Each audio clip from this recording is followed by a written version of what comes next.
mun halarta a wannan makaranta ta gidan roba Lawali Korama Boko Model Primary School, inda wani mai aikin tawali'u injiniya Umar Bawa yake kaddamar da bada tallafin kayan karatu ga ɗaliban makarantar primary school. Kamar yadda aka sani, mun fara wannan aiki ne a yau safe yau a ɗan turai Model Primary School.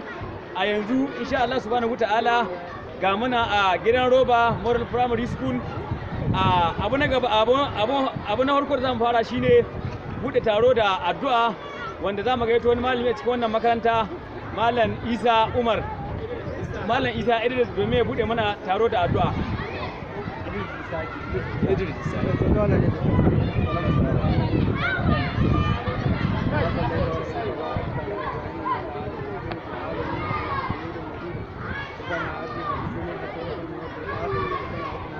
waɗannan baki da sun taru Allah kamar mutu Allah kamar su gina musu lafiya kuma a wannan da yawan aiki Allah saka mai alkhairi kuma waɗannan makaranta Allah ƙara mu kai kuma Allah ƙara taimako shugaban waɗannan makaranta ubangiji Allah ta rike su Allah ka ba su rike da alƙawari da wasu Allah ya rike baki da Allah ya ƙara mu imani musamman ga Allah sallallahu alaihi wasallam Allah ya ƙara mu lafiya da kuma lafiya waɗannan musibobi da suka shigo a cikin damu ubangiji Allah ka mana maganin su Allah ka mana da su waɗannan musibobi Allah ka mutu baki daya ربنا آتنا في الدنيا حسنة وفي الآخرة حسنة وقنا عذاب النار ربنا هب لنا من الحق وأنت خير الفاتحين وتب علينا مولانا إنك أنت التواب الرحيم سبحان ربك رب العزة عما يصفون وسلام على المرسلين الحمد لله رب العالمين. Na'am, Allah ya saka da alkhairi malam.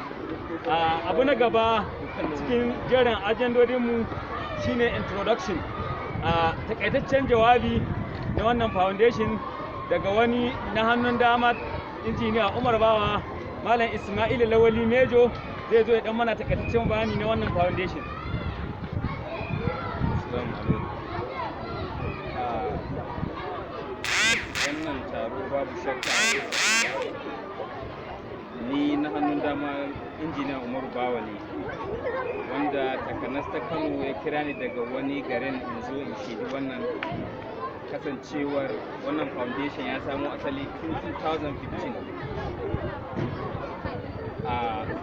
Daga cikin abubuwan da wannan foundation ya kudurta yi akwai bangaren ilimi, wanda shine na farko, kasancewar ilimi shine kashin bayan ci gaban al'umma. Akwai kuma na biyun wanda bangaren lahiya, akwai bangaren lahiya a kuma akwai bangaren noma.